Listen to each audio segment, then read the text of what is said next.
9 days after my son's wedding, his new wife knocked on my door with a folder and a locksmith's business card, telling me the land under my feet already belonged to somebody else.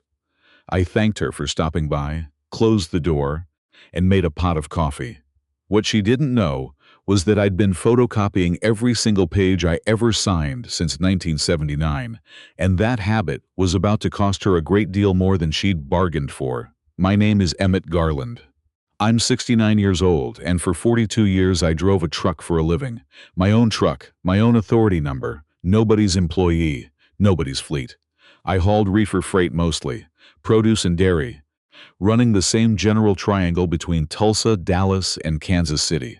So many times, I could probably still drive it blind, though I wouldn't recommend trying.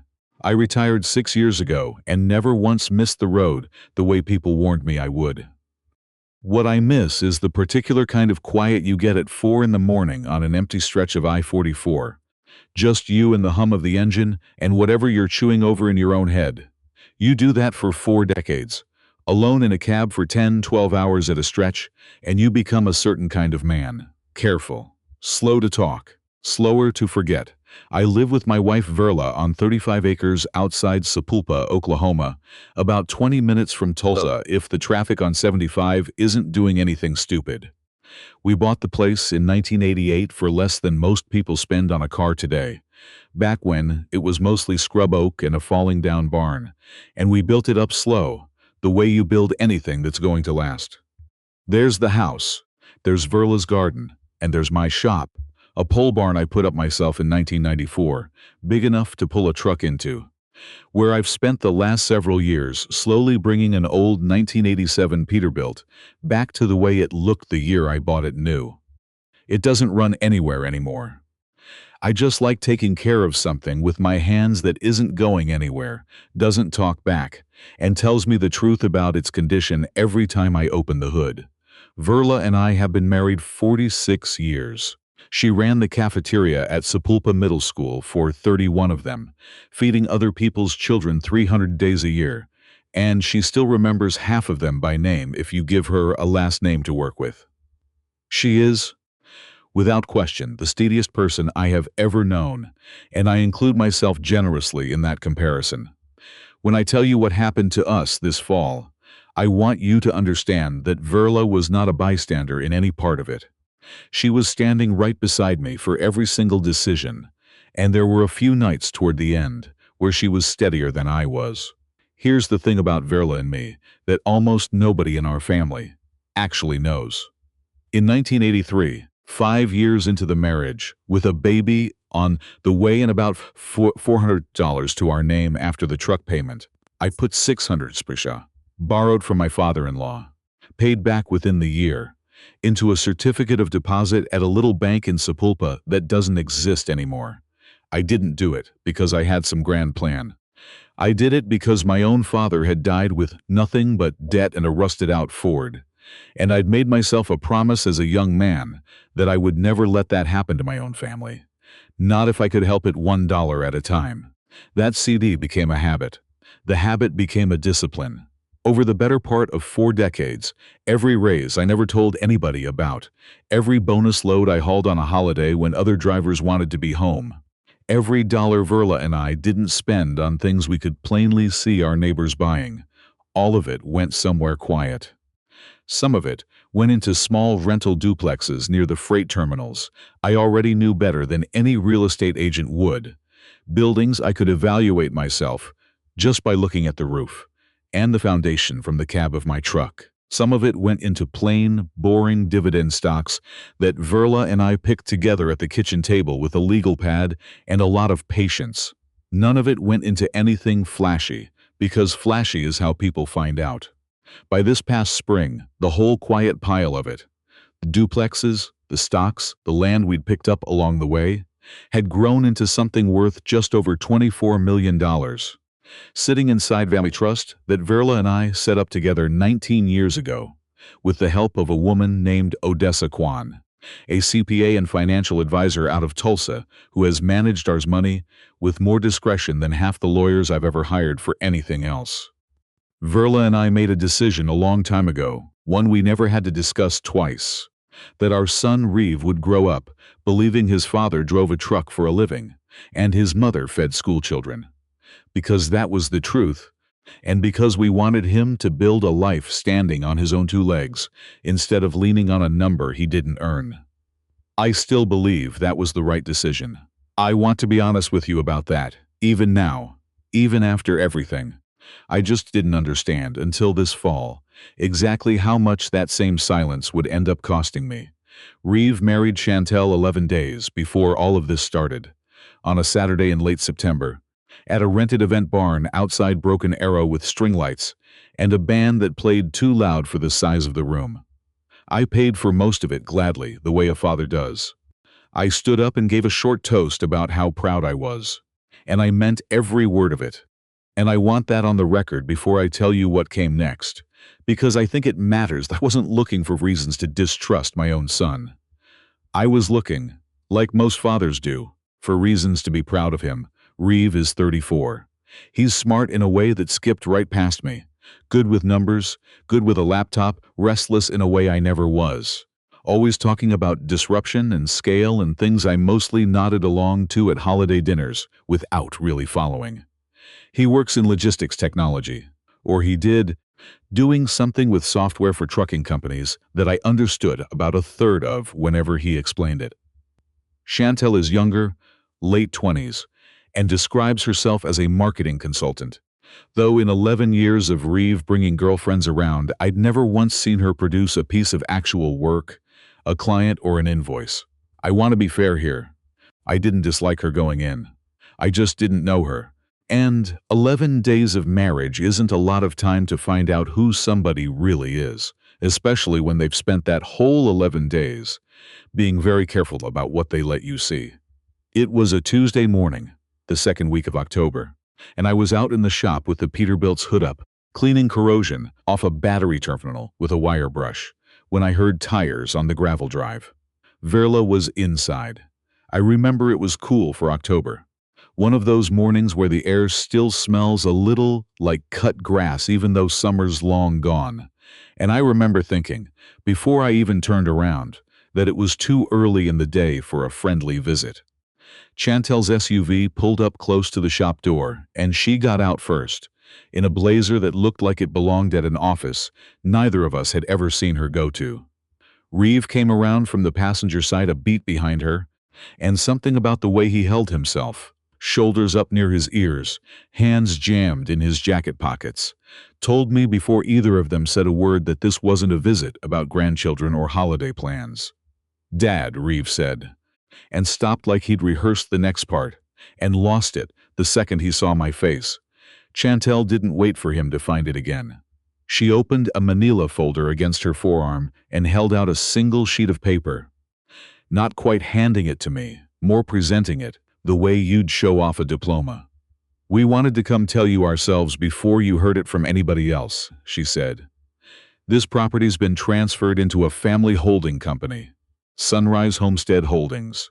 It's going to protect it going forward, from taxes, from liability, from a lot of things that could go wrong for people your age." Reeves, the managing member. I set the wire brush down on the fender, slow, and wiped my hands on the shop rag hanging from my belt loop before I took the paper from her. My eyes aren't what they were, so I had to hold it back a little to bring it into focus.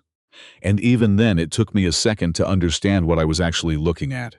It was a recorded quitclaim deed, county seal and all, transferring the 35 acres under my own boots. The house, the shop, Verla's garden, the barn I'd raised with my own hands in 1994, out of my name and Verla's, and into the name of a limited liability company I had never heard of in my life, formed 6 weeks earlier. "This is dated last month," I said. My voice came out flatter than I expected it to. "You signed the authorization at the family paperwork night," Chantel said, like she was reminding me of something I'd simply misplaced, the way you'd remind somebody where they left their keys. "Back in September. Roy walked you through it. You initialed everything." I did remember a paperwork night. I remembered it clearly, in fact, because it had felt like such a small, sensible thing at the time. Reeve had brought over a man named Roy Deakins, who he introduced as an asset protection consultant, somebody who ran seminars on estate planning for regular families. Not lawyers exactly, but he had a binder full of forms and a notary stamp, and a voice that made complicated things sound simple. I remembered signing something about updating beneficiaries on the trust paperwork, in case anything happened to Verla or me. I remembered Roy using the word protect more times in 20 minutes than I think I'd used it in the previous 20 years. I did not remember anywhere in that stack of papers a deed transferring my land to a company with my son's name on it. That's not what I signed, I said. Dad, please don't make this difficult, Reeves said, finally finding his voice, though it came out thinner than I remembered it. We're trying to help you. Both of you. This is what a smart family does. You get older, things get complicated, and if something happens, if you fall, if there's a health scare, you don't want the state involved. You don't want probate. You don't want any of that mess. This handles all of it. It protects you. It protects me from what, exactly, I said. I was standing right here 5 minutes ago fixing a battery terminal. I'm not sick. I'm not confused. And I did not sign a deed handing my land over to a company I've never heard of. Who's the registered agent on this LLC, I asked, tapping the paper. Who filed it? Who's the accountant of record? Reeves' eyes flicked to Chantel before he answered, which told me something all by itself. Roy handled the filing, he said. He knows what he's doing, Dad. He's helped a dozen families do exactly this. Roy Deakins isn't an accountant, and he isn't a lawyer, I said. He's a man who ran a folding table booth at the Creek County Fairgrounds 2 summers back, selling seminar seats for $40 a head. I sat through part of one of those talks myself, out of curiosity, before I ever knew your name would end up attached to his paperwork. That's not fair, Chantel said. Sharp now, the polish slipping half a degree. Roy's helped a lot of people protect their assets. You're acting like we did something sinister, when all we did was get ahead of a problem before it became one. Chantel's expression didn't change, and that, more than anything either of them said, was the thing that finally put a cold stone in my stomach. She had the look of someone reciting lines she'd rehearsed in a mirror, not someone improvising in the moment. We understand this is a lot to take in, she said. We've already lined up a wonderful place for you and Vertela to transition into. My aunt has a guest cottage on her property in Bixby. Plenty of room, close to us. You'll have 9 days to get your things together. We didn't want to rush you, but the LLC's insurance and liability coverage needs everyone out of the primary structure by the 21st, so we can get the appraisal and the improvements scheduled. 9 days. I heard the number and felt it land somewhere behind my ribs, the exact way you feel a load shift wrong in the trailer behind you before you've even figured out which strap let go.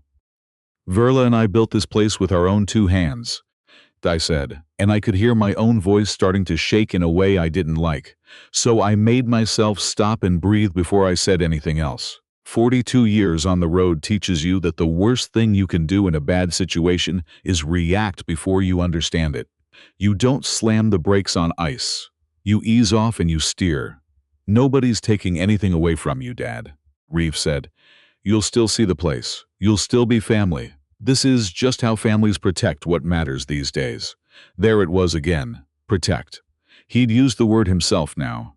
And something about hearing it come out of my own son's mouth, in that same careful, rehearsed cadence Roy Deakins had used a month earlier, told me plainly that Reeve hadn't come up with a single word of what he'd just said. He was reading from somebody else's script, and he didn't even seem to notice he was doing it. I looked past both of them, out toward the house, where I could see Verla standing at the kitchen window, one hand flat against the glass, watching. She'd have heard the tires the same as I had. I didn't wave her out. Some conversations you finish first and explain after. I'd like a copy of everything I actually signed that night, I said. Every page. Chantel's smile didn't crack, but it did go a little thinner around the edges. Of course. Roy has all the originals. I'm sure he can get you copies whenever's convenient. Today would be convenient, I said. We'll see what we can do, she said, which is a sentence I've heard enough dispatchers use over the years to know exactly what it means when somebody says it with that particular smile. It means no, dressed up as a maybe. They didn't stay much longer after that. Reeve hugged me at the end of it, stiff and quick. The way you hug someone at a funeral, when you're not sure your arms are actually welcome. And I let him, because some part of me, some tired, hopeful, 42 years of loving this boy part of me, still wanted to believe there was a version of this, where it turned out to be a misunderstanding I could clear up with one phone call. I watched the SUV back down the gravel drive and pull out onto the county road, and I stood there in front of my own shop a minute longer than I needed to. The cool October air doing nothing at all to cool down whatever was building in my chest. Then I walked into the house, past Verla, who was already reaching for her reading glasses off the counter without me having to ask her for anything, and I went straight to the filing cabinet in the small office off the back hallway. Not to dig through it in a panic, but to pull, calm and deliberate, the one specific accordion folder I have kept faithfully updated since the autumn of 1979. Back when a freight broker in Joplin shorted me $400 on a load and then swore up and down I'd agreed to a lower rate over the phone. I had nothing to prove him wrong that day except my word against his, and I lost. I never let that happen to me again. Every contract, every form, every piece of paper I have signed in the 46 years here since has a photocopy sitting in that cabinet before the ink is even dry on the original. Filed by date? Without exception, I found the folder from the paperwork night in about 90 seconds. 5 sheets. A cover letter. 2 pages updating beneficiary designations on the family trust. A signature acknowledgement form. And a 1-page notary log entry listing exactly what Roy Deakins had notarized that evening. No deed. Not 1 page of it. Verla came and stood in the office doorway, glasses on now. Arms crossed the particular way she crosses them when she already knows the answer to a question she's about to ask anyway. "Well," she said, "they put something in that packet after I signed it," I said, setting the folder down on the desk between us, careful, like it might still bite somebody. "Or they took the real deed somewhere else entirely and had it notarized without me in the room at all. Either way, Verla, that's not paperwork. That's a felony with a family Christmas card stapled to the front of it." Verla didn't gasp, and she didn't cry, and I want you to understand that about her, because it matters for everything that came after. She walked over, picked up the thin stack of pages, and read through it once, slow and careful, the same way she used to check a cafeteria delivery invoice against the boxes actually sitting on the loading dock. Then she set it back down, looked at me over the top of her glasses, and said the only thing either of us needed to say to get the rest of this started. "Well then," she said, "we'd better find out exactly what our son thinks he's protecting us from. Wallace Prentice has handled our real estate paperwork since 1991, back when he still had a full head of hair and an office above the old hardware store on Dewey Avenue. He's 74 now, mostly retired, taking on maybe a dozen clients a year, all of them people he's known longer than he's known some of his own relatives.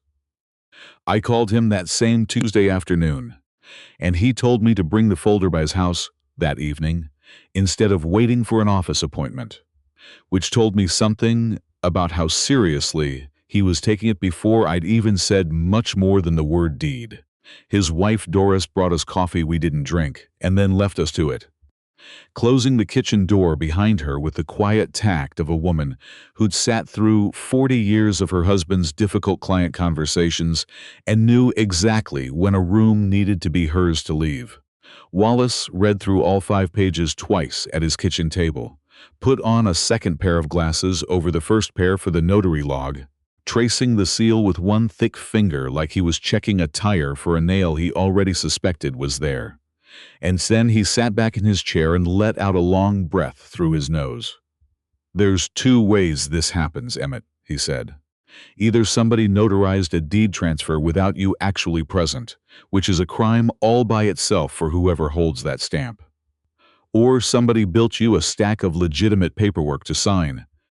Let you sign the legitimate parts in good faith, and slipped the deed in, with a different notary session entirely, then bound it all together after the fact to make it look like one event.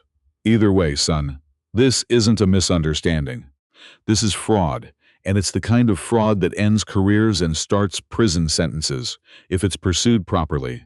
What about being pursued improperly? I asked him. Wallace looked at me for a second the way he used to look at me back when I was 30, and asking him something I already half knew the answer to. Improperly pursued. It just ends families, he said.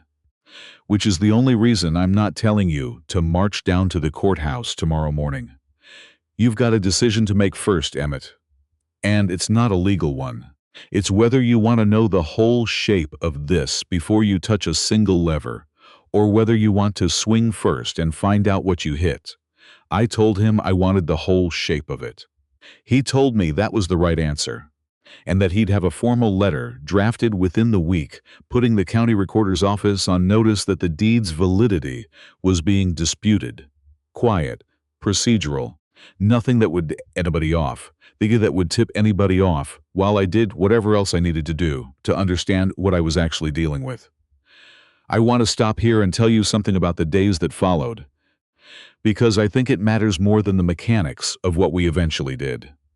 I did not sleep well that week. I want to be honest about that. There is a particular kind of exhaustion that comes from lying next to your wife of 46 years in the dark, both of you awake, both of you pretending, for the other person's sake, that you might actually be asleep, while your mind runs the same loop over and over, not the loop of what happened, but the loop of when. When did it start? When did the boy I taught to check a tire's tread with a quarter, the boy who used to ride along with me on short runs during summer vacation and fall asleep against the passenger door before we even hit the state line, become someone who could stand in my own driveway and use the word protect like a crowbar? Verla found the declined payment 2 mornings later, at breakfast. The ordinary way you find most bad news in a marriage. Not through detective work, but through the small, boring machinery of a household simply not running the way it's supposed to. She had her coffee in one hand and her phone in the other, scrolling through the bank notification app the way she does most mornings. And she went quiet in a particular way I've learned to pay attention to after 46 years. Our electric autopay bounced, she said. Insufficient funds. In the farm account is a small joint checking account Verla and I have kept separate from the trust for exactly this kind of thing. Utilities. Property tax escrow. The boring recurring costs of keeping 35 acres running, usually sitting somewhere around $22,000, replenished twice a year from the trust so neither of us has to think about it in between. Reeve has had view-only access to that specific account since he helped us set up the autopay system 4 years ago, back when Verla had cataract surgery and needed an extra set of eyes on things for a couple of months. We never took the access back. It never occurred to either of us that we'd need to. I called Odessa that same morning from the shop, standing next to the Peterbilt with the folder from Wallace's kitchen table, still tucked under my arm, like it might get up and walk away if I set it down. There's a transfer out of the farm account I don't recognize, I told her. $14,800. Memo says land trust setup fee. We didn't authorize anything like that. There was a pause on Odessa's end that told me she was already pulling it up on her screen before I'd even finished the sentence. Odessa Kwan has managed the Garland Trust for 19 years, and in all that time, I've never once heard her raise her voice. Not even the time a broker tried to talk her into a real estate deal that would have lost us $400,000 in 18 months. She raises an eyebrow instead. I could hear it in her voice now, that particular flattening that means she's decided to be very, very calm about something that does not deserve calm. That transfer went out 10 days ago, she said. Same week as the wedding. I'm looking at the routing details now. It went to an escrow servicing account. Not to a title company, not to a county office. Nowhere that a legitimate land trust setup fee would actually go. Emmett, I want to be careful about what I say before I've confirmed it, but I don't like what this looks like. Say it anyway, I told her. I've been careful my whole life. I'd like to hear what somebody who isn't being careful sounds like. Just this once. It looks like debt service, she said. It looks like somebody paying down interest on a loan they don't want anybody asking questions about. I sat with that for a minute, leaning against the Peterbilt's front fender, feeling the cold of the metal come through my jacket. $14,800 is not a number that ruins a wealthy family. It is also not a number anybody steals casually. Not when there's 35 acres and a felony deed transfer sitting right there for the taking.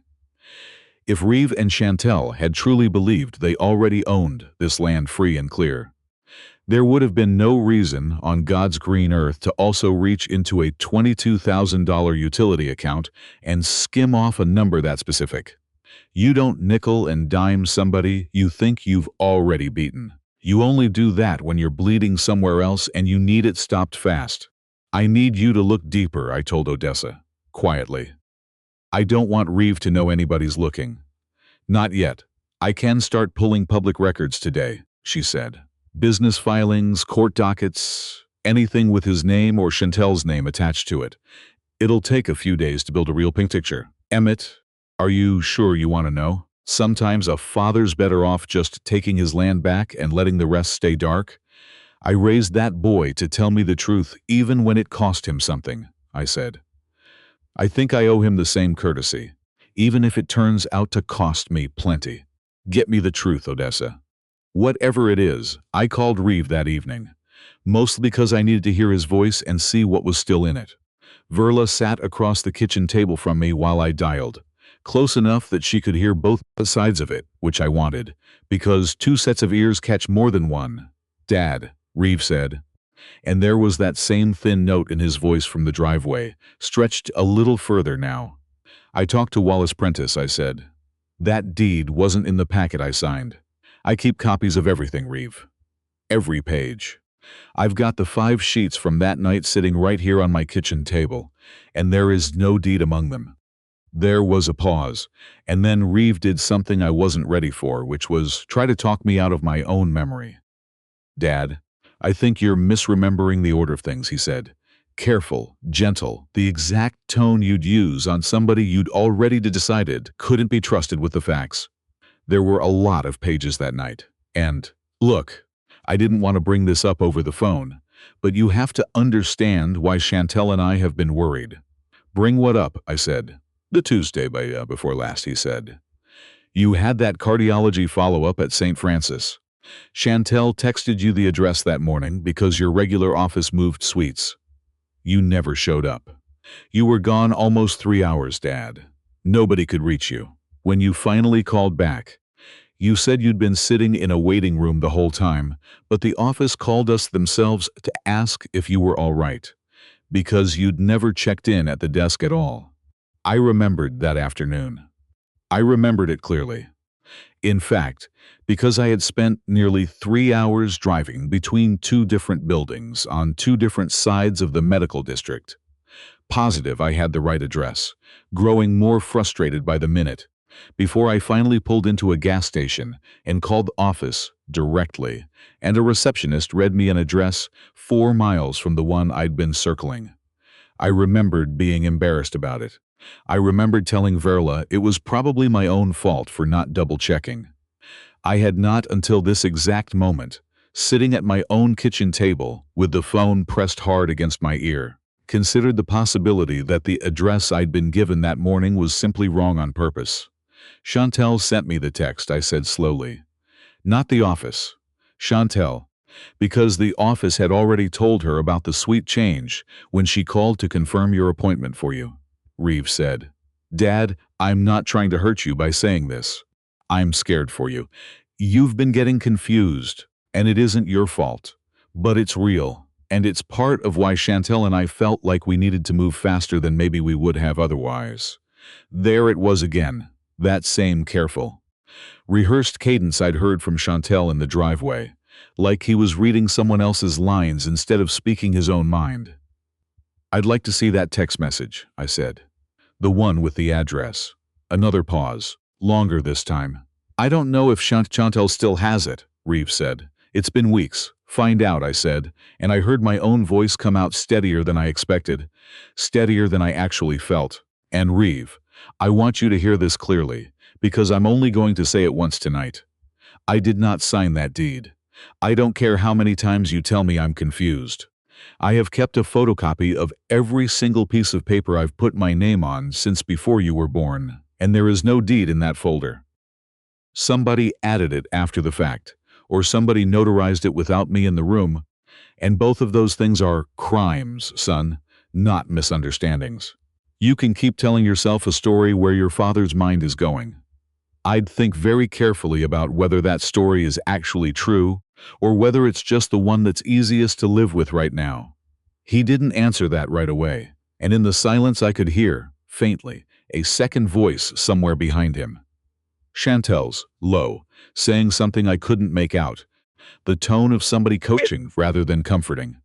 We'll get you the text, Reeve said finally, his voice gone flat and formal now, like a man reading off a card. The movers are already scheduled for the 21st, Dad. I really think it would be easier on everybody if you two just started packing. He hung up before I had a chance to answer that.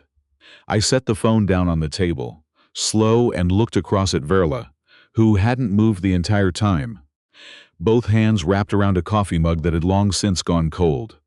He didn't ask me how I was doing, I said. 20 minutes on the phone with his own father accusing him of forging a deed. And not once did he ask how I was doing. He asked about the movers. Verla reached across the table and put her hand over mine, and I noticed, not for the first time that week, how steady it was. That's not the boy who used to fall asleep against your truck door, she said quietly. I don't know who that is yet. But Emmett, I don't think it's entirely him either. I've known that voice pattern for 34 years. That wasn't Reeve thinking. That was Reeve reciting. I thought about that for a long time after we finally went to bed that night, staring up at the same water stain on the ceiling I'd been meaning to fix for 2 years. Listening to Verla's breathing even out beside me, while my own mind kept circling the same question over and over. The way you keep circling a mechanical problem you haven't found the root of yet. Somebody had written the words Reeve was using. Somebody had coached the timing of that clinic address, coached the tone of that phone call, coached a 29-year-old woman in a blazer to stand in my driveway and recite the word protect like it was scripture. My son wasn't the author of what was happening to me. He was reading somebody else's lines, word for word, and either he didn't know it, or he'd decided a long time ago that it was easier not to notice. Odessa called back 3 days later, on a Friday afternoon, her voice carrying a weight I hadn't heard from her before in 19 years of doing business together. Emmett, she said, I think you'd better sit down for this one. I sat down. Verla pulled a chair around next to mine and sat too, close enough that our shoulders touched, and I put the phone on speaker on the kitchen table between us, the table where Reeve used to do his algebra homework with a pencil he chewed down to nothing. I want to start with the part that isn't speculation, Odessa said. 2 years ago, Reeve left his logistics software job and started a company called RigRoute, a scheduling and dispatch app aimed at small owner-operator trucking outfits. Your kind of business, Emmett, which I understand makes this harder to hear, not easier. He put in $110,000 of his own savings to start, then took out a $200,000 small business loan to expand. Then a second loan of exactly $100,000 more when the app still hadn't found real customers. $410,000 total, all personally guaranteed, all his name on the paper. The company folded in June. No customers left, no investors willing to put in another dollar. Servers shut down. The whole thing gone. I closed my eyes for a second. $410,000 is not a number that destroys a family on its own.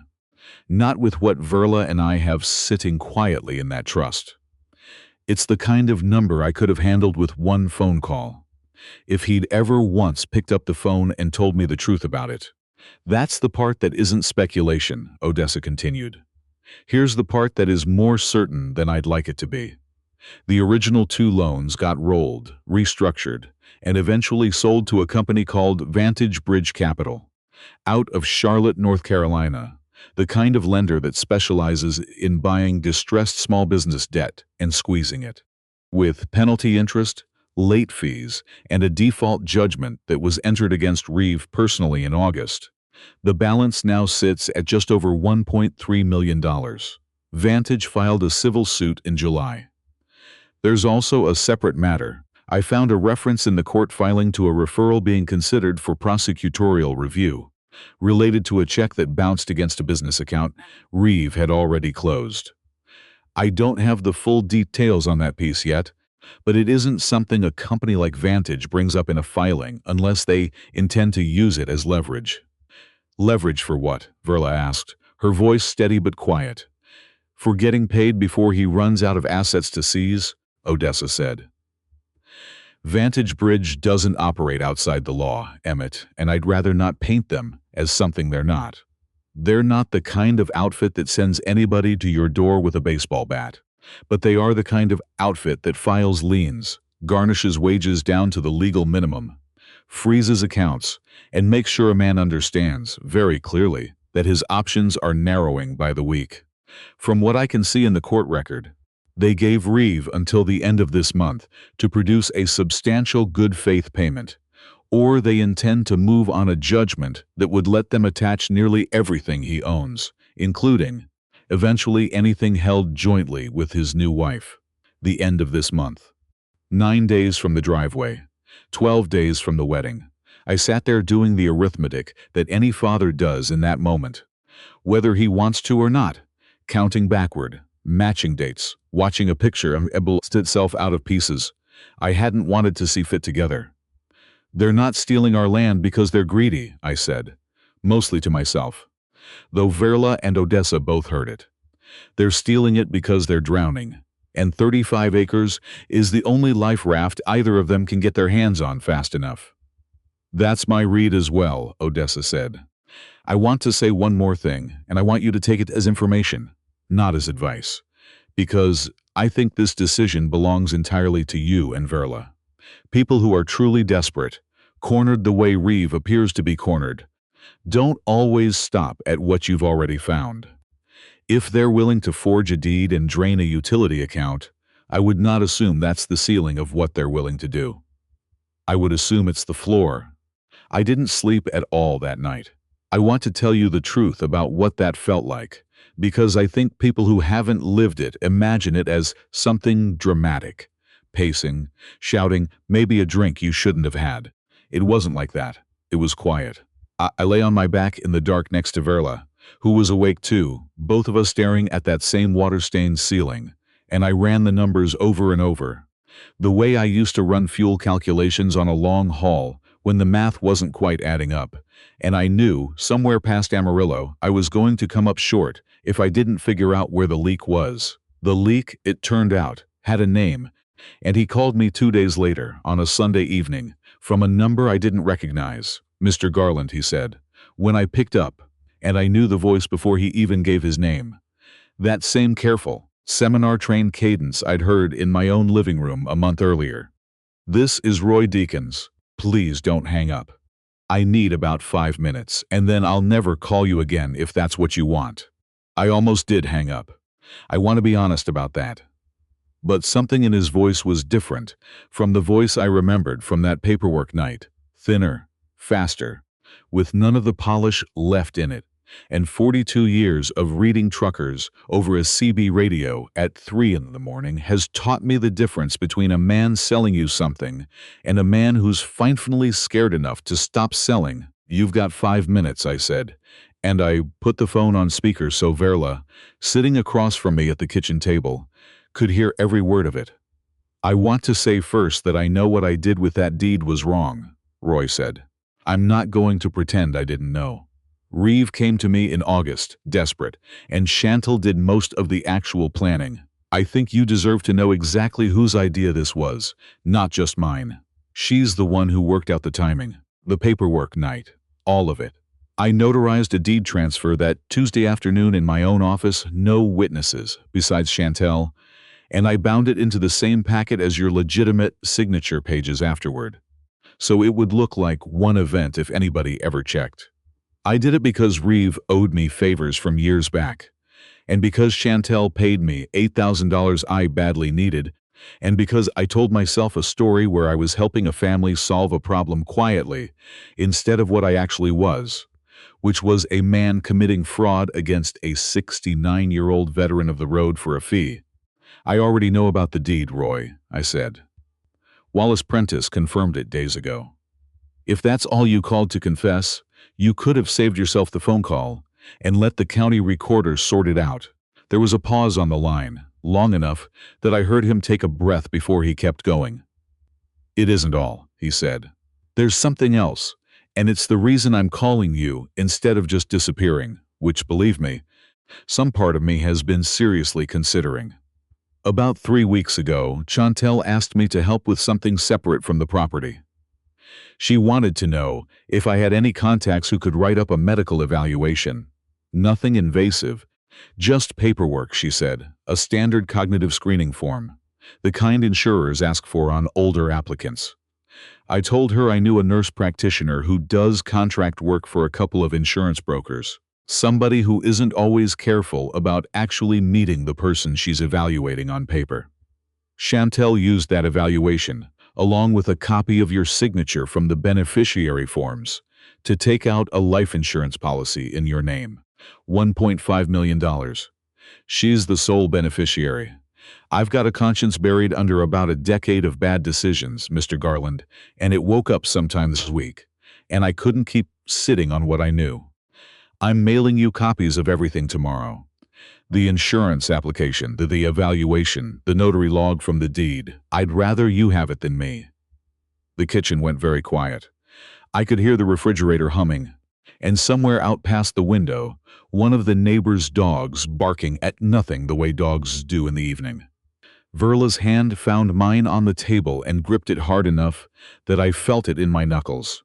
I don't have adequate words for what that moment felt like, sitting at my own kitchen table, listening to a stranger describe, in a flat, guilty voice, exactly how far my own daughter-in-law had gone, and exactly what she stood to gain if anything ever happened to me. I have been shot at with words before. Every father has at some point, from somebody he loved. But I had never in 69 years had a conversation quite like that one, where the person delivering the worst news of my life was also, somehow, trying to do the one decent thing left available to him. Does my son know? I asked, once I trusted my own voice again.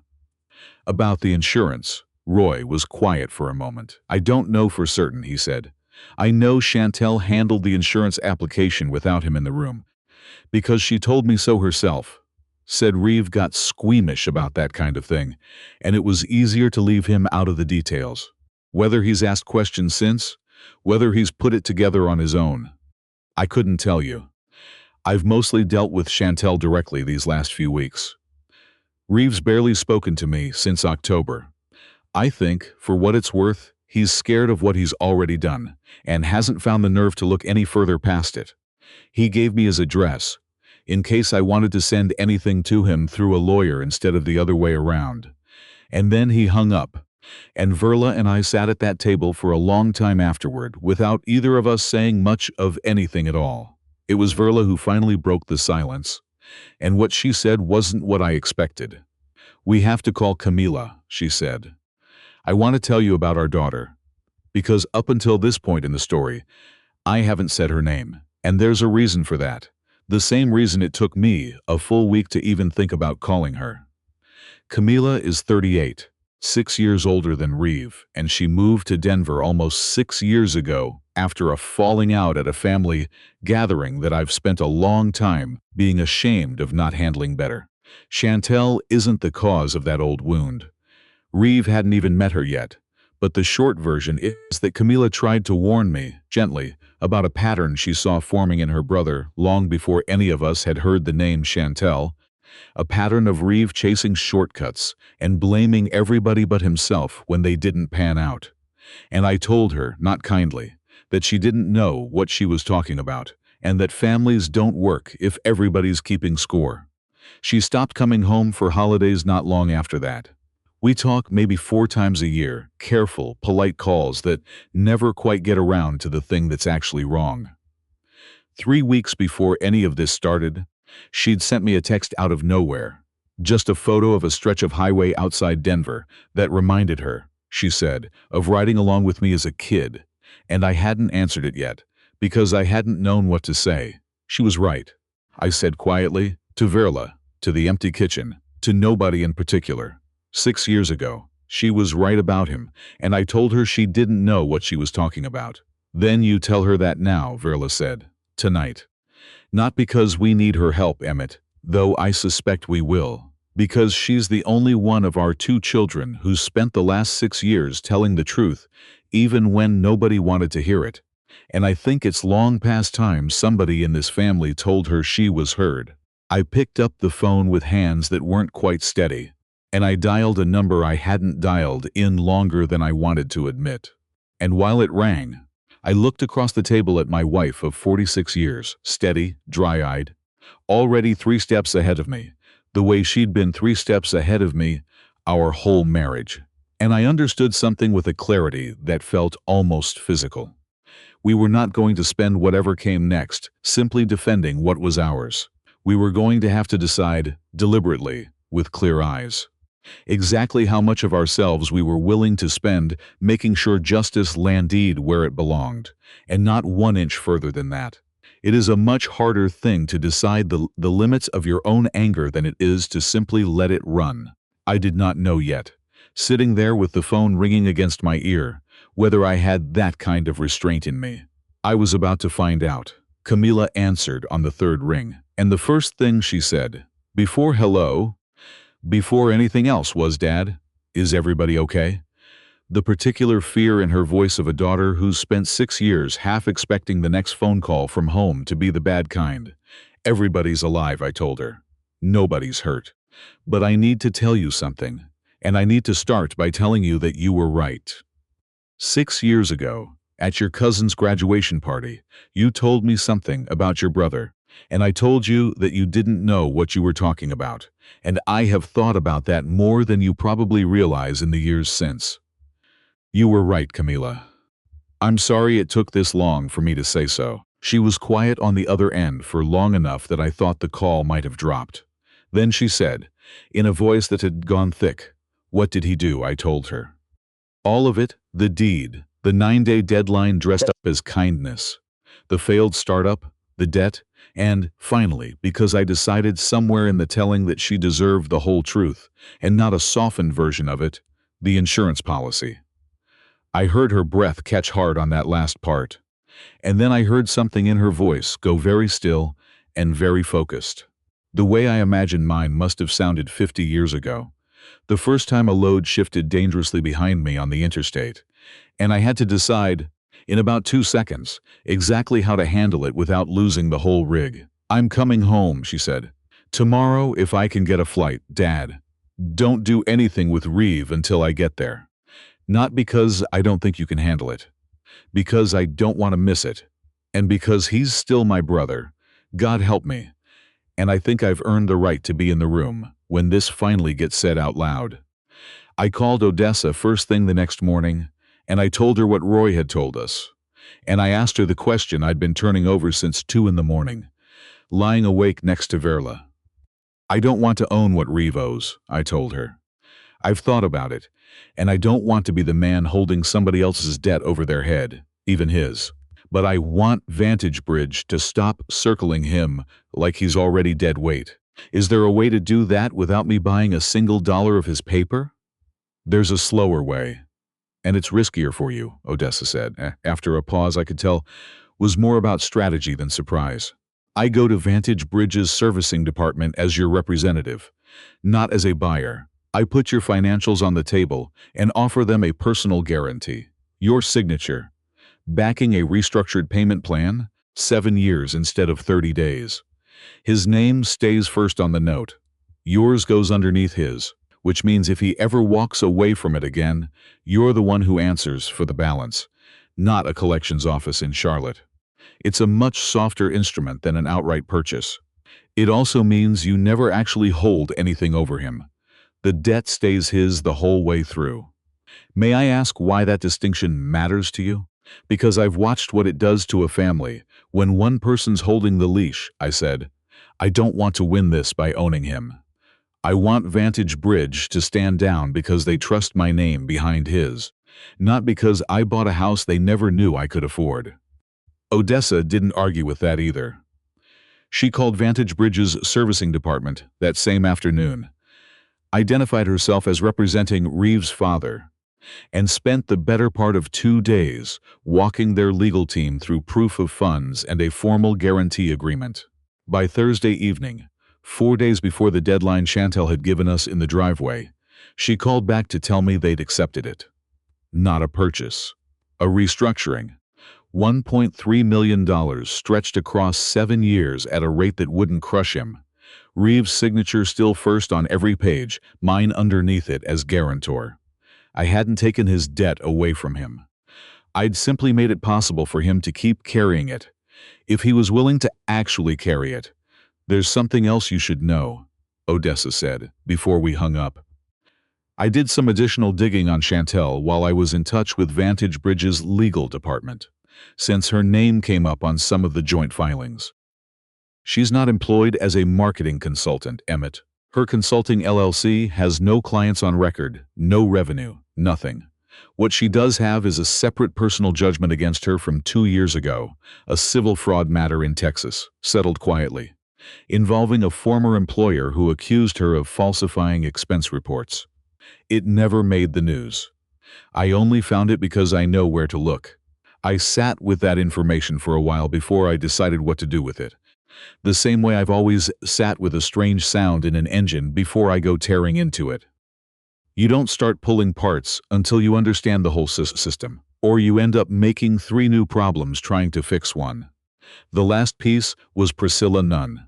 I'd known Priscilla for going on 15 years, since she was a young sheriff's deputy who used to pull our road crew over on 75 for nothing more than a friendly check-in during harvest season, back before she moved over to the county district attorney's office to run their elder financial exploitation unit, a job that exists, she once told me over coffee, because Oklahoma finally admitted what everybody in law enforcement already knew, which is that more money gets stolen from old folks by their own families than by any stranger with a gun. I called her on Friday morning, laid out everything. Wallace's read on the deed, Odessa's financial picture, Roy's confession, the insurance policy, and asked her, plainly, what our options were. You've done more legwork than half the cases I open cold, she told me. Here's how I'd want to move on this if you're asking. The deed fraud is prosecutable on its own, and a life insurance policy taken out on you in secret, using a falsified medical evaluation, with her named as the sole beneficiary, is a second, separate fraud. Together they give us a real argument for financial exploitation of a vulnerable adult under state law. That piece points squarely at Chantel and at Roy Deakins for his role, though his voluntary disclosure is going to matter a great deal for how his own case gets handled. Your son is a harder question, Emmett, and I want to be straight with you about that before we go any further. Based on what you've told me, he participated in the deed matter, he was present, he benefited, he repeated language that suggests at minimum willful blindness. But the insurance policy appears to have happened without his direct involvement, possibly even without his full knowledge. That distinction matters legally. It might matter to you even more than it matters legally. What do you need from me to move on Chantel and Roy? I asked her. Everything you've already got, formally documented, and I'll want to speak with Roy Deakins myself, given he's already indicated a willingness to cooperate, she said. As for the property, once we can establish the deed's invalidity, which your attorney's already begun, ownership reverts. That part, frankly, is the easy part. The harder part is what you want to happen to your son, because that part isn't really up to the law. That part's up to you. I told her I needed the weekend to think about that, and she told me to take it, and to call her the moment I was ready to move, because a case like this only stays clean if it moves fast once it starts moving at all. Camila landed Saturday evening. I picked her up myself at Tulsa International, and when she came through the doors pulling one small suitcase, 38 years old and still, somehow, Exactly the girl who used to sit up front in my truck on short summer runs. Did something I hadn't done in longer than I want to admit in front of another living soul. I put my arms around my daughter in the middle of a crowded arrivals hall, and I did not let go for a long moment, and neither did she. And neither one of us said anything about the 6 years. Because some things don't need saying out loud to be forgiven. They just need the hug to actually happen. We spent Sunday at the kitchen table, the three of us, going through every piece of it one more time, out loud, together. The way you go over a route the night before a run you know is going to be difficult. Camila didn't ask to be talked out of anger toward her brother, and I didn't offer to talk her out of it. She was allowed to be furious. She'd earned that particular right 6 years ago and never gotten to cash it in. What do you want to happen to him? She asked me late that evening after Verla had gone up to bed. It was the same question Priscilla had asked, and I found I still didn't have a clean answer to it. I want him to understand what he almost let happen, I said slowly. Not the deed, the other thing. I want him to sit with that for the rest of his life, the way I'll be sitting with it. But I don't know yet if I want to be the man who puts my own son in a cell for participating in something his wife apparently ran without telling him the worst of it. I keep thinking about the boy who used to fall asleep against the truck door before we even hit the county line, Camila. And I know that boy isn't who showed up in my driveway. But I don't think he's gone completely either. I think he's buried under about 2 years of bad decisions, and a woman who's feeding him lines to read, and I don't yet know if there's enough of him left to dig out. Camila was quiet for a while. Then she said, "Then dig. Dad, just don't dig so long you forget what he actually did. I spent 6 years watching you and Mom talk yourselves into believing every excuse he ever handed you. I don't need you to punish him for my sake. I need you to finally see him clearly, one way or the other, and stop letting somebody else write the story for you, the way Chantel's apparently been writing it for him." Monday was the 9th day. The appraiser and the locksmith were due at 10 in the morning, per Chantel's own schedule, to begin what she'd called improvements to the primary structure. Verla, Camila, and I were in the shop by 9, not hiding, not staging anything dramatic. I'd heard enough of these stories over the years to know some of them lean hard into theater, and that was never who I wanted to be about this. I was simply where I always am on a Monday morning, standing next to the Peterbilt with the hood up, except this time Verla stood on one side of me, and our daughter stood on the other, and Priscilla Nunn's card was in my shirt pocket instead of a wire brush in my hand. I heard the gravel first. 2 vehicles this time, not one. Reeve and Chantel in her SUV, and behind them, Roy Deakins in an old sedan I recognized from the paperwork night, driving slow. Like a man arriving somewhere he badly didn't want to be, but had decided he owed it to somebody to show up anyway. Chantel was out of the SUV first. Blazer, folder, same rehearsed posture as before. Though it faltered half a step when she saw the 3 of us standing there, instead of cardboard boxes stacked by the door.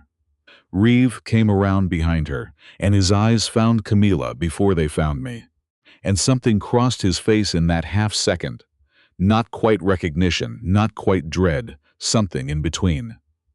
That told me some part of him had known this reckoning was coming long before this particular Monday. Roy stayed by his car. He didn't come any closer, and he didn't look at Reeve or Chantel at all. He looked at me and gave a small, tired nod. The kind of nod a man gives when he's already decided which side of a line he's standing on and is just waiting to see if anybody else noticed yet. "You're supposed to have this cleared out," Chantel said, recovering fast. Her voice pitched for an audience, even though there were only 5 of us standing in a gravel driveway. "The appraiser's going to be here in 20 minutes. "No, he isn't," I said. I called and canceled that appointment myself yesterday afternoon, once I confirmed with the county that the deed transferring this property is currently under formal dispute for fraud. You're welcome to check with them yourself, though I imagine you already suspect what they'll tell you." Chantel's expression didn't crack right away. I'll give her that. She held it a beat longer than I expected. But her eyes cut sideways toward Roy. standing by his car with his hands in his pockets, and whatever she saw in his face told her something she didn't like. "Roy," she said, a warning more than a greeting. "I already talked to him, Chantel," I said. "Last Sunday night. He told me about the deed. He told me about the insurance policy." The silence that followed had a weight to it I've only felt a handful of times in my life. Once on a bridge in an ice storm outside Joplin, waiting to find out if the truck behind me was going to stop in time. And once, 31 years ago, in a hospital hallway waiting on news about Verla during a surgery that had gone longer than anybody promised us it would. Reeves' face went the color of old ash. He looked at Chantel, and for the first time since any of this had started, I watched my son actually look at his wife instead of simply standing beside her. "What insurance policy?" he said, and his voice had none of the rehearsed calm left in it at all. Chantel didn't answer him. She looked at me instead, chin up, folders still clutched to her chest like a shield that had already failed. "You're bluffing," she said. "Roy wouldn't talk to you. He's got just as much exposure as I do." "He mailed me copies of everything 2 days ago," I said. "The application.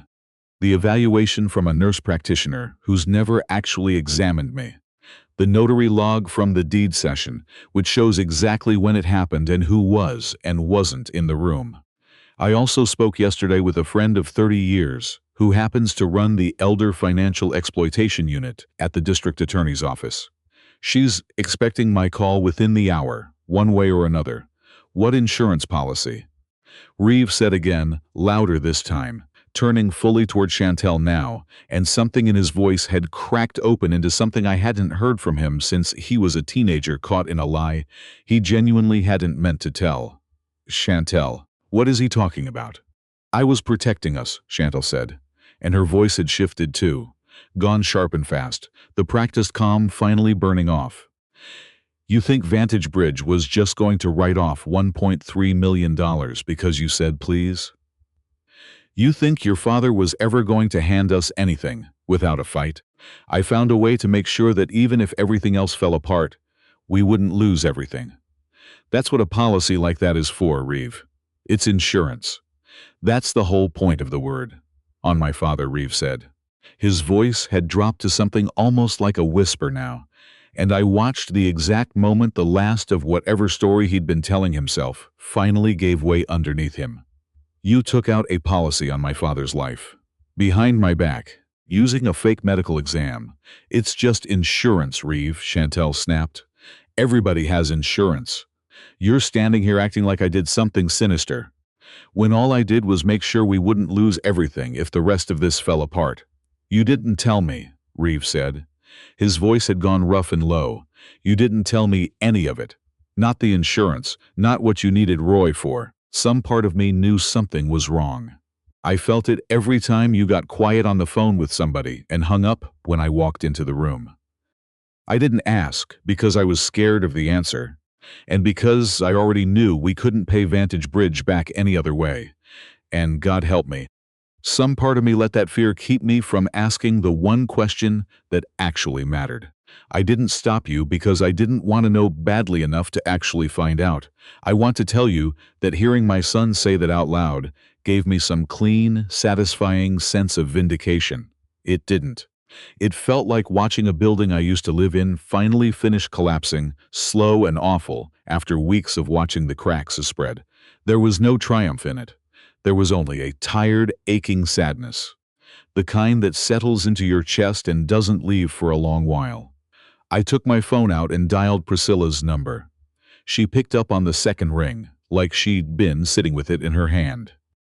"It's time," I told her. She was there within 20 minutes, alone, in an unmarked sedan, badge on her belt rather than waved around like a weapon. She spoke to Roy first, briefly, quietly, off to one side, and I watched him hand her a manila envelope he must have brought with him for exactly this purpose. Copies of everything. Insurance application, notary log, a handwritten timeline he said he'd put together the night before, in case anybody needed it. Then she spoke with Chantel, who tried, for about 90 seconds, the same folder and blazer authority she'd used on me in this same driveway 9 days earlier. Before Priscilla calmly explained the specific Oklahoma statute covering financial exploitation of a vulnerable adult and what a forged deed and a secretly purchased life insurance policy were going to look like to a jury, and Chantel's voice finally cracked all the way through.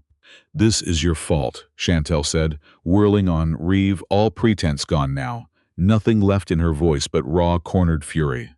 "If you'd just found the money like you promised me you would, none of this would have been necessary. You said you'd handle Vantage Bridge. You said you'd figure it out. I did what you couldn't." Reeve didn't answer her. He stood there, hands loose at his sides, watching Priscilla walk his wife toward her car with the same flat, procedural calm she must use 100 times a year. And something in his face told me the marriage had ended in that driveway more completely than any piece of paper would eventually make official. Priscilla came back to where the rest of us stood once. Chantel and Roy were both settled. Roy going in voluntarily for a formal statement, cooperating fully. His notary commission almost certainly finished either way. Chantel under active investigation, facing charges that would take shape over the following weeks. Once the DA's office finished reviewing everything, Roy and Odessa had handed over. "What about him?" Priscilla asked me quietly, nodding toward Reeve, who stood apart from all of us now, staring at the ground like a man waiting for a verdict he already expected to lose. I looked at my son for a long moment. I thought about the boy who fell asleep against the truck door. I thought about the deed, and the 9 days, and the word protect worn smooth from overuse. I thought about him standing there just now, saying I didn't stop you because I didn't want to know badly enough to actually find out. And I understood that this was, in its own way, the most honest sentence my son had said to me in longer than I could remember. And that honesty, even ugly, even too late, had to count for something, or nothing I'd taught him about the truth had ever actually landed. "He's not going anywhere today," I told Priscilla. "The deed reverts, and Wallace will handle that cleanly through the county. I'm not asking you to build a case against my son for standing next to a crime he didn't design and didn't have the courage to stop. I think there's a difference between those two things. Even if it's a difference, I'm still learning how to feel all the way through." Priscilla studied me for a second, then nodded, unhurried, like a woman who'd heard plenty of fathers make harder calls than that one, and had learned not to argue with the ones who'd clearly thought it all the way through. "Your call, Emmett," she said. "For what it's worth, I think it's the right one. Doesn't mean it'll be easy." She left not long after, and it was just the four of us standing in the gravel. Emmett, Verla, Camila, and Reeve, in a silence that had no clean word for what it was. Not forgiveness. Not yet. Something further back than that, and slower. "I don't know how to fix what I did," Reeve finally said, to all of us, and to none of us in particular. "You don't fix it," I told him. "Not with one conversation in a driveway, and not by telling us what we want to hear either. You start, Reeve. Same as I started this place 37 years ago with a shovel and no idea if any of it would hold. You start showing up, and you keep showing up, on the days it's boring, and the days nobody's watching, and the days it would be easier to disappear. I called Vantage Bridge myself, before any of this happened this morning. Odessa and I put my name on a guarantee, behind your note, not to own it, not to hold it over you, just so they'd stop closing in like there was nothing left of you worth restructuring for. Your name's still first on that debt, Reeve. Mine's underneath it now, which means if you ever walk away from it again, I'm the one who answers for the balance, not some office in Charlotte. That's not forgiveness. I'm not there yet, and I don't know how long it'll take me to get there. But I'm also not going to let a lender decide how the rest of your life goes when I've got the means to make sure it's decided by whether you actually show up instead. You're going to work here, in this shop, on terms Verla and I set, not terms you negotiate, until every payment's covered and you've earned the right to say my signature doesn't need to be on your paper anymore. And you're going to see somebody, a real counselor, not a seminar salesman, about why you'd rather not know an uncomfortable truth than face one. That's what's on the table, son. It isn't everything you want. It's more than what you earned this month. and it's a great deal less than what your mother and I are actually capable of taking from you. If that's the kind of family you'd rather we were." Reeve didn't say anything for a long moment. Then he nodded. Once, and something in his shoulders came down an inch. The particular way a man's posture changes when he's finally set a weight down he'd been carrying so long he'd forgotten it was optional. 3 weeks later, on a cold Sunday evening with the first real frost of the year silvering the grass out past Verla's garden, the five of us sat down together at the kitchen table. Verla, Camila, Reeve, Odessa, who'd become something closer to family than an advisor over the last month, and me, for a meal that wasn't a celebration, exactly. Chantel's case was still moving through the DA's office. Roy had lost his notary commission and was facing his own charges, cooperating the whole way through. Reeve had started 4 days a week, showing up at the shop at 7 in the morning to work off a debt that would take him years, doing it without complaint, without theater, mostly without talking much at all, which suited me fine, because I've never believed a man's sincerity lives in what he says. It lives in whether he shows up the next morning, too. Verla made a pot roast that evening, the same recipe she's made for every hard homecoming in this family for going on 4 decades, and Camila set the table without being asked, the way she used to when she was 12, and trying to make herself useful in a house that felt, back then, like it never quite had enough room in it for the amount of feeling everybody was carrying. Reeve showed up straight from the shop, grease still under 2 of his fingernails, no matter how hard he'd scrubbed, and he stood in the doorway for a second before he came in, like a man checking whether his invitation was still good. Verla settled that without a word, just pulled out the chair across from her and nodded at it. And he sat. We didn't talk about Chantel much that night, or the deed, or any of it.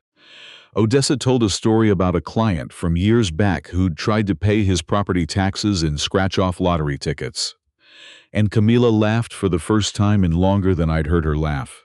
And Reeve, toward the end of the meal, quiet through most of it, looked up and asked me, out of nowhere, whether the Peterbilt still had its original clutch.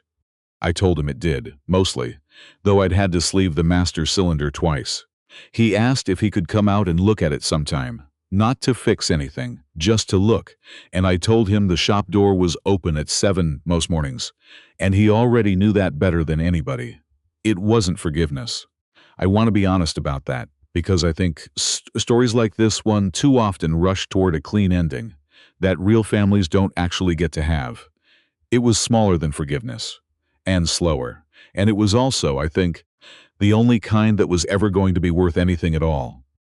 I don't have a tidy bow to put on the end of this. I'm not going to tell you my son is fixed, because I don't believe people get fixed the way an engine does, all at once, with the right parts swapped in at the right time. I believe they get rebuilt slow, one honest morning at a time, and some of them never finish the job, and you don't get to know in advance which kind of man you're going to end up with. What I can tell you is that I spent 42 years hauling freight nobody saw me haul, saving money nobody knew I was saving, all so that my children would never have to lean on something they hadn't earned. I still believe that instinct was right. I've just learned, the hard way at 69 years old, that the same silence that teaches a child to stand on his own 2 feet can also leave him alone in a room with people who are only too happy to teach him something worse. If nobody's paying close enough attention to notice which lesson is actually taking hold, if you've ever had to decide how much of your own anger you were willing to spend on somebody who hurt you, and how much you needed to save for the both of you to still have a family left standing afterward, I'd like to hear about it. Tell me where you're watching from tonight, and whether you think I made the right call in that driveway. Because some nights I still lie awake, wondering myself. The people and events in this account have been reshaped for the sake of storytelling and reflection, not offered as a record of any real family.